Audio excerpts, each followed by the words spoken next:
ketika kita godaan setan yang dibilang dahsyat dalam sholat ya. Menurut riwayat ada riwayat yang warid situ mengatakan bahwa setan itu kalau misalkan dianalogikan kekuatannya itu 100%. 2% itu dipakai ketika orang mau sholat. 2% itu godaannya yang demikian dahsyat itu 2% ya. Kemudian 2%-nya dipakai untuk yang lainnya, termasuk ketika kita orang itu mau berjimah dengan istrinya supaya tidak bisa mengucapkan doa ya, ta'awudz, supaya orang itu tidak mengucapkan perlindungan daripada Allah dan tidak bisa mengucapkan Muhammad jadi minasyaitonir rajim insyaallah, sehingga setan ikut bersetubuh dengan istrinya sehingga maninya ikut masuk sehingga jadi anaknya setan ya. Setan ikut berapa? Ikut tanam saham gitu ya. Ya. Jadi ikut bersaham di situ. Jadi anaknya ya. Makanya orang-orang dulu kalau ngilok anak setan kan betul ya. Kalau sudah saking temen nih, anak setan kan betul karena mungkin dia waktu bikin anak ini campur sama mani setan ya. Barangkali enggak baca doa. Itu jadi 2% saja. 2% untuk sholat, 2% untuk yang ibadah lain, yang lainnya terutama juga ketika dia mau jima dengan istrinya. Jadi berapa yang dipakai itu? 4%. Sisanya 96. Jadi bayangkan 2% ini demikian dahsyat kita ya, dipakai ketika kita sholat itu sampai katu. Tidak ada orang bisa khusyuk mulai takbiratul ihram sampai salam, tidak ada. Sekarang tidak ada ya.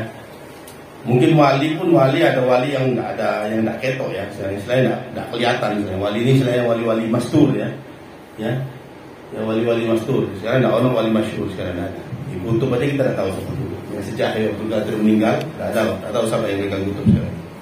Ya, kalau kutub banyak wali kutub ya. Ya, di kutub. Kalau wali kutub tidak ngerti ya. Wali kutub akhir ya. Jadi sisanya 96% itu yang demikian dahsyatnya godaan setan dipakai ketika orang sakaratul maut. Jadi 2% saja kita bisa kacau kita punya sholat, apalagi 96% sehingga orang itu bisa mati kafir. Setan sudah jadi istilahnya usaha terakhir setan itu istilahnya senjata pamungkasnya. Senjata pamungkasnya yang paling akhir setan ketika orang itu mau sakaratul maut. Ya apa caranya supaya mati tidak bawa iman? Bayangkan seorang wali min auliyaillah ya, seorang wali min auliyaillah diceritakan di zaman Nabi Musa, bukan Nabi Musa, setelah Nabi Musa, yaitu pendeta Yahudi Ba'alam bin Bawrah ya. Dia begitu ibadahnya sampai dia mimpin istilahnya ibadah, tapi dia bisa mati kafir. Ya. Gara-gara godaan setan. Padahal dia seorang imam gitu, ya. Kalau dibilang kalau sekarang ini jadi wali lah, jadi wali. Ya. Hujjatul Islam itu hujjahnya Yahudi gitu kayak itu. Dalam artian dia sebagai panutannya, jadi dia bisa mati kafir. Dan ada cerita wali juga, siapa Barsiswah sampai itu juga cerita sampai dia bisa jadi kafir.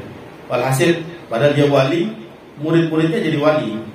Bukan dia toh, murid-muridnya jadi wali. Bisa kafir karena apa? Godaan setan ketika sakaratul maut.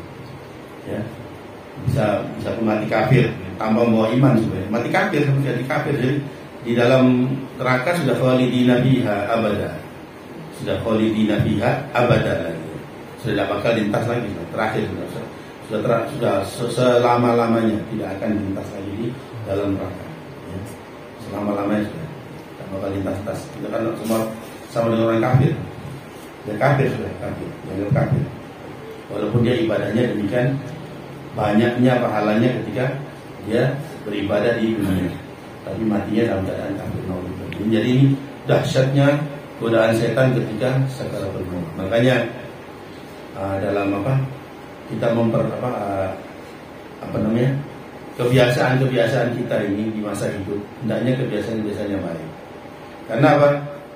Orang itu akan dimatikan menurut kebiasaannya dia ketika hidup. Kalau kebiasaannya dia suka zikir, insya Allah matinya dalam keadaan berzikir. biasanya dia suka hadir majelis, insya Allah meninggalnya dia dalam keadaan begitu. Kalau dia suka sholat sunnah, insya Allah meninggal dalam keadaan sholat sunnah, insya Allah. Ya. Atau hal-hal yang baik, hal-hal yang baik. Seperti apa ceritanya ada seorang da'i ya, yang anda kenal kemarin kami Abu Bakar bin Abdullah Al-Muhtar yang pernah undang di sini. Di ceramah itu lucu ya. Ya.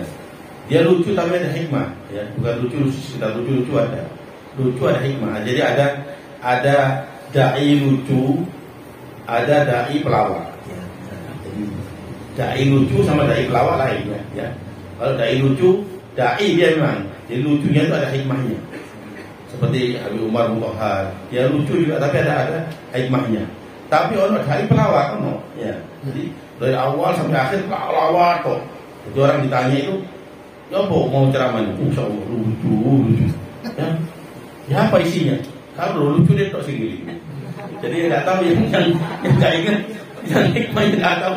Apa isi ceramah? Dah lucu nih, lucu tok, ini lucu. Ya itu dai pelawak ini, ya kayak gini ya. Jadi jangan undang dai pelawak. Dai lucu perlu, cuma jangan undang dai pelawak, ya. Lucu tidak apa-apa. Selain tapi bawa hikmah, ya. Ada hikmah di dalamnya. Jadi ada cerita, ada kisah-kisah yang ada hadis disampaikan dengan hikmah di sini. Abu Bakar Muhtar ini karena sukanya berdakwah, satu hari itu kadang-kadang sampai 5 tempat dia dakwah. Meninggalnya ketika mau berangkat dakwah. Meninggal di mobil, mau berangkat dakwah. Ya di wilayah dekat Pasuruan juga, tapi di desanya. Mau ke berangkat, meninggal, bawa panik, ya jadi dakwah. Nah ini orang kayak gini. Jadi dalam keadaan kalau orang dakwah itu ya dai berangkatnya saja sudah dihitung sabilillah. Orang mau berangkat dakwah ini dihitungnya sabilillah. Fisabilillah juga kayak orang mau perang. Jadi yang kata dakwah syahid sudah. Dakhala jannah bi ghairi hisab, pasti. Dapat dihisab di dunia akhir, dapat dihisab. Cuma ya syahidnya tetap syahidul akhir aja, bukan dunia wal akhir. Jadi tetap harus dimandikan dulu, dikafani, disolati. Kalau syahid dunia wal akhir seperti mati di perang, itu syahid dunia wal akhir ya. Orang perang, ya kena panah, kena 1000 panah, ya.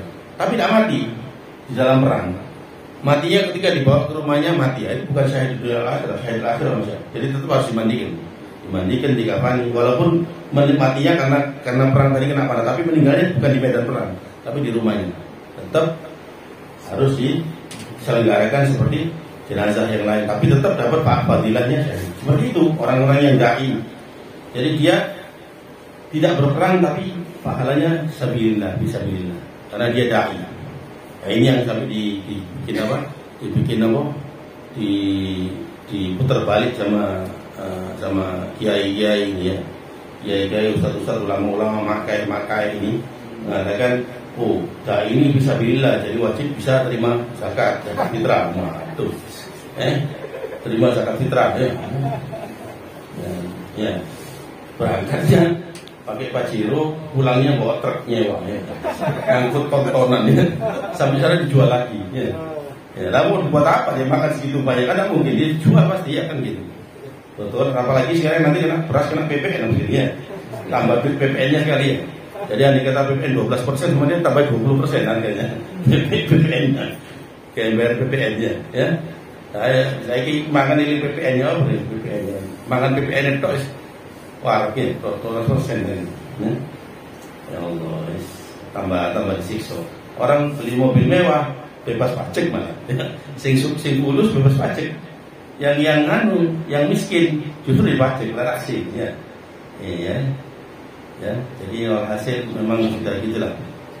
Sudah apa namanya katanya seorang dai juga yang mencari seorang mujahid Ibnu Khaldun dikatakan suatu negara kalau sudah mau rusak suatu negara itu pemerintah ini membanyakkan pajak. Jadi di satu negara itu satu negara ya. Satu negara dikatakan negara itu sudah memang negara dibilang negara rusak, maka akan banyaknya pajak yang dikenakan kepada rakyat oleh pemerintah. Itu negara yang sudah mau rusak karena dalam hukum Islam sendiri pajak untuk umat Islam itu haram, tidak boleh, tidak dibolehkan memajak umat Islam. Kalau negeri Islam, ini negeri yang apalagi negeri ini mayoritas Islam ya, mayoritas Islam ya. Tapi ada yang lucu di negeri mayoritas Islam ini ya, negeri mayoritas Islam karena saking banyaknya umat Islam mungkin ya. Jadi mungkin berpikir ya apa ini? Ini haji yang umroh tidak cukup enak bikin virtual saja ya. Hanya orang haji yang umroh virtual ya. Ono usulannya macam-macam ya. Haji umroh virtual ya.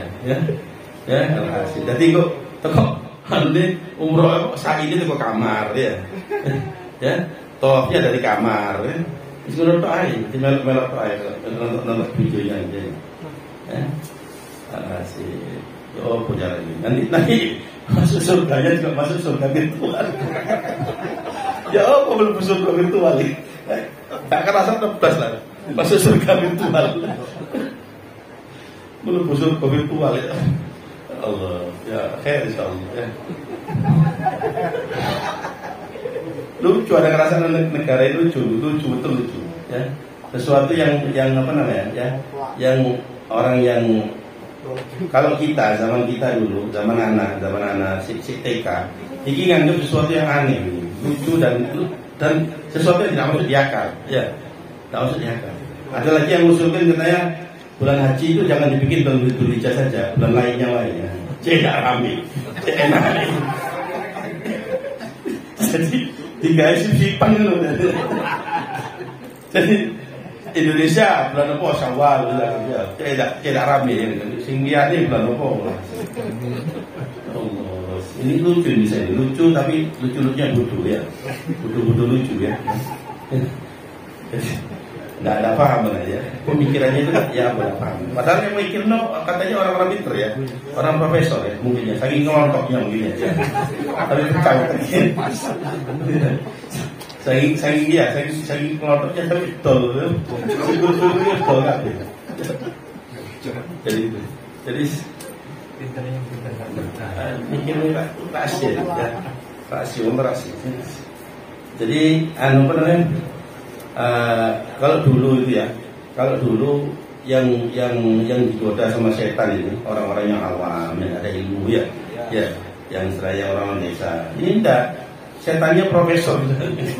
Jadi setan profesor tadi, ya, profesor dari setannya betul, profesor, ya.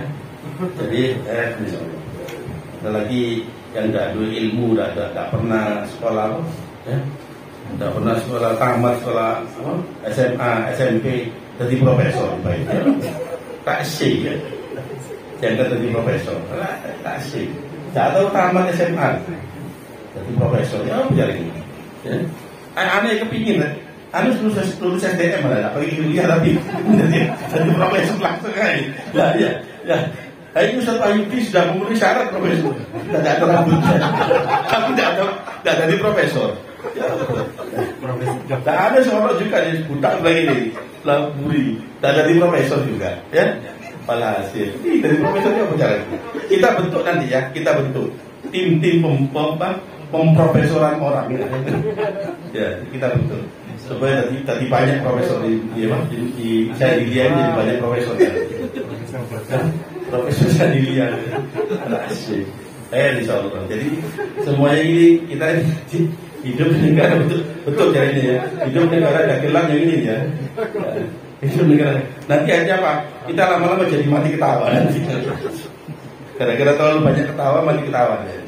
Terlalu banyak sih dirasa lucu tapi ya apa? Lucu nyakit hati lah ya. Lucu tapi orang nabi ya. Ini negara ini khair insyaallah. Jadi itu ya. Jadi kita hendaknya kayak tadi itu bilang 96% setan mengerahkan kekuatan pamungkasnya untuk ketika kita sakaratul maut. Ini yang kita harus, makanya kita di dalam doa itu selalu Allahumma hawwin 'alaina fi sakaratul maut. Ya Allah, ringankan kami dalam karena apa? Ketika dalam keadaan berat itu, karena ketika berat orang sakaratul maut itu seperti diungkapkan ya, ada yang mengungkapkan orang di tengah padang pasir panas sekali. Ya, sehingga rasa haus kan. Nah, setan di situ bawa air. air es yang gelasnya keringetan kayak keringetnya ada kepingin ini lah, kalau ingin akoronana sebagai teman-temanmu. Saya tidak bilang ya. Saya tidak bilang saya Tuhanmu, tidak. Akoronana koncomu. Karena ada dalam Al-Qur'an ada disebut apa? Tidak disebut menuhankan, tapi mengajak teman setan. Dan setannya pas saat qarina. Seburuk-buruknya kawan adalah setan. Nuqayyid lahu syaitan, ya, Nuqayyid lahu syaitan qarinan fasa'a qarina. Akan kami menjadikan setan itu sebagai temannya dan seburuk-buruknya teman. Supaya dia aku akan nonton kancamu. Itu toh. Kalau sudah ngakoni setan temannya dia, sudah habis iman kita. Ketika di saat-saat akhir. Karena saat-saat akhir itu Allah sampai memberikan kemudahan kepada manusia, kepada umat Muhammad terutama, kepada umat Muhammad, bukan kepada umat yang lain. Kepada umat Muhammad, karena perjuangan Nabi kita SAW sebelum dia meninggal, sebelum dia wafat, dia minta kepada Allah untuk diampuni semua dosa-dosa umatnya. Sehingga Allah mengatakan, aku ampuni melalui Jibril, aku ampuni dosa umatmu sebelum 1 tahun dia meninggal. Katanya Rasulullah, masih lama 1 tahun ya Allah. Orang bisa jadi 1 tahun itu berbuat maksiat, kemudian dia matinya dalam keadaan kafir karena dia tidak membawa iman. Kemudian dibilang 1 bulan sebelum dia meninggal, kalau dia diturunkan lagi, masih lama. Rasulullah minta keringanan lagi. 1 hari, sampai 1 hari sebelum dia meninggal, kalau dia memohon ampun kepada Allah, maka Allah akan mengampuni sebelumnya. Kata Rasulullah, orang masa tahu kapan mau meninggal.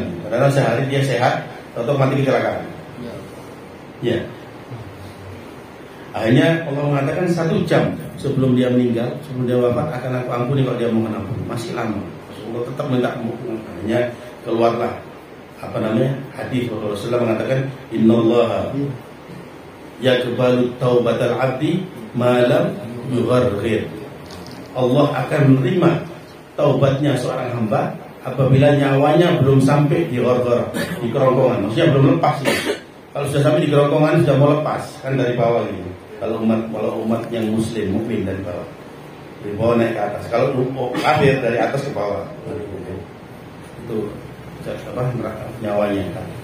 Dari bawah ke atas sampai sebuah orang sebelum dia masih ingat taubat, maka diampuni oleh Allah. Itu perjuangannya baginda Nabi. Maka Rasulullah mengatakan lega bahwa telah diampuni dosa-dosanya umatnya kalau sudah masih sampai di bawah nyawa. Jadi kita, apa yang patut kita sampaikan kepada Nabi ya, apa yang patut kita berikan kepada Nabi dengan perjuangannya itu kepada umatnya. Sayangnya Raufur Rahim, haris alaikum ya. Azizun alaihi ma'anitum harisun alaikum. Haris itu sangat menginginkan kalian itu semuanya selamat.